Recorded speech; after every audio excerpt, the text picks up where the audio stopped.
See Gilliland with a good lap right there. That car bottomed out pretty good in the middle of 1 and 2 through the bumps. And we expect Fords to be fast here. Yeah, and it's hard to say because you can see his hand all the way out the window. Well, his arm's a little longer. You know, it's hard to say because of that new window fin, but the last 2 races here, the pole's been around the 49.40 to give us an idea of pace. This lap is going to eclipse that for sure. This is going to be a really good lap. Tons of excitement around Todd Gilliland. Obviously, P1 49.20, half a second faster than Austin Hill. That could be a big lap right there. Joey Logano with a normal racing glove. So remember, this is the scene. He had the glove with the webbing that they ended up penalizing him for from qualifying. Creativity. I mean, definitely against the rules, but creative. I gave him that. Tell the folks at home how big a deal that is.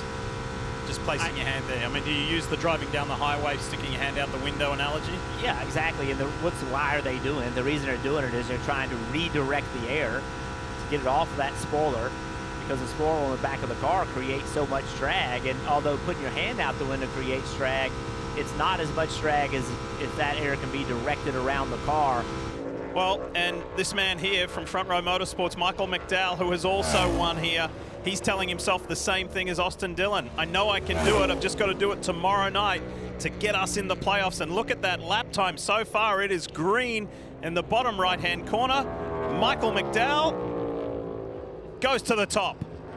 Second spot, 49.2, same time as Todd Gilliland. How about that? All right, so teammates. Ran the exact same speed. Good job. Actually, there's a stat that we need to chase down. How many other tracks has he not had a top 5 at? It'll be a very small list. It has to be. Like all around the country, not just NASCAR tracks. I'm going to go ahead and throw Talladega on the list. I don't think there's one there either, but he might have one there.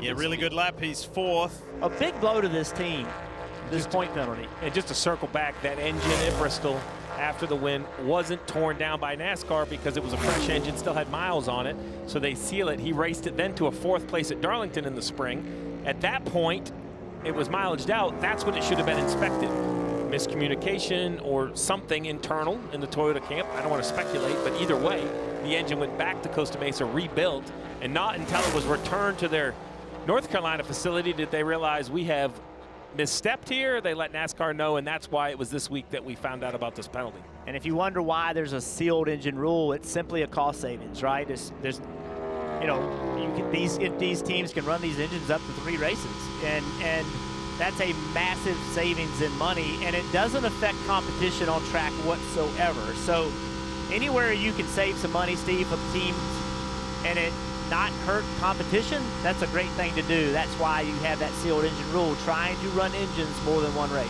What would this guy's win do if he could be first across the line tomorrow night? It'd be unreal. Here he is, Kyle Busch, coming off a top 5 finish last weekend in Michigan. So got a little bit of momentum, and he too could leapfrog his way into the playoffs with a win tomorrow night. It'll be close to making the top 10. Looking good right now. Still a lot of cars to go after him, though.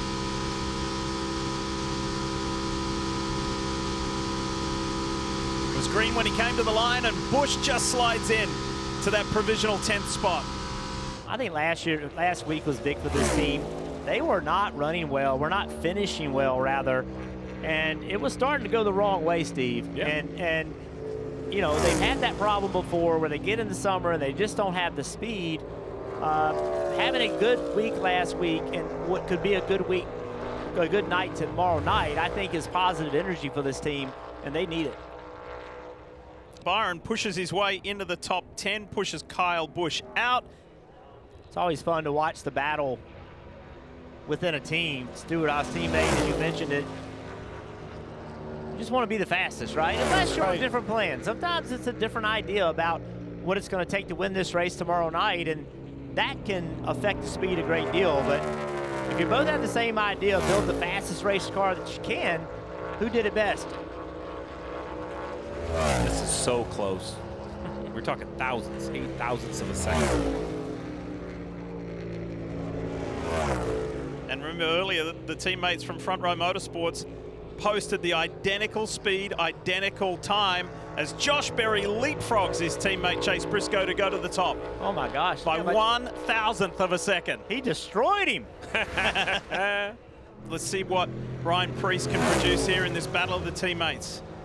Good start in the green so far.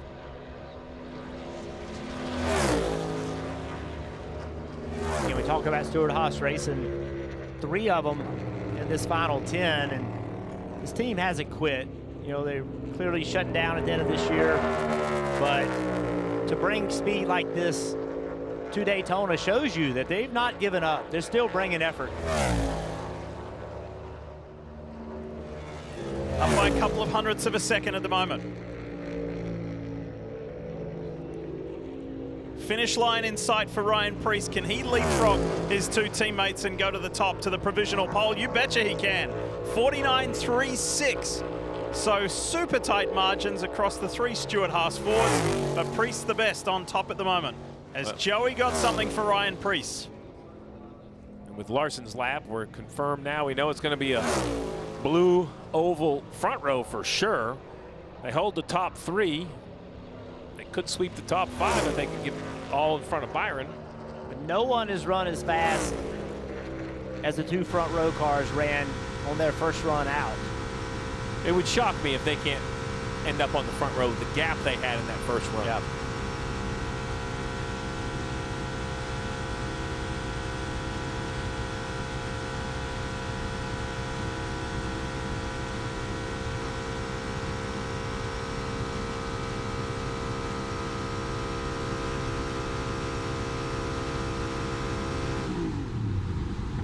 What's this produced? To the top goes Joey Logano, 49.358, and edges Ryan Preece. 49.35, a little faster. There you go, a little faster, but fast enough to get that top spot. And then there are 2. And the 2 teammates from Front Row Motorsports. First up, it's Michael McDowell. Already faster. Well, we know already with Logano's 35, this is a track record for the next gen car here at Daytona. Just a question of who's going to hold it at the end of the day. Look at this.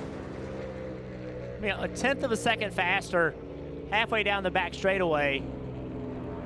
And that is an amazing amount of speed. Well, there's 15 100ths from the current first to the current 8th. And McDowell is going to better that gap from first to second. This is a monster lap. We've been talking thousandths and hundredths of seconds. Now Michael McDowell's taken it up to a bigger chunk of more than 2/10 of a second. McDowell to the top with authority. How about that? 49.136. Target is set. Thought he'd get to the 48. Just missed it by a little. Travis Peterson, the crew chief, gives them the update. Whatever the 34 has, it's worked for the last 2 poles. We'll see if the information has trickled over here to the 38.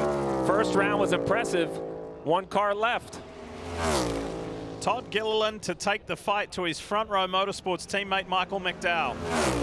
Steve, you talked about having cars, if you were a spotter, that you'd like to be able to see. I think this is one of them. The pickle car is green. Certainly couldn't miss that one. Yep. Oh, Grillo Pickles. I have a college-bound youngster who's a big fan. Matter of fact, I think I might have bought the hood or the quarter panel.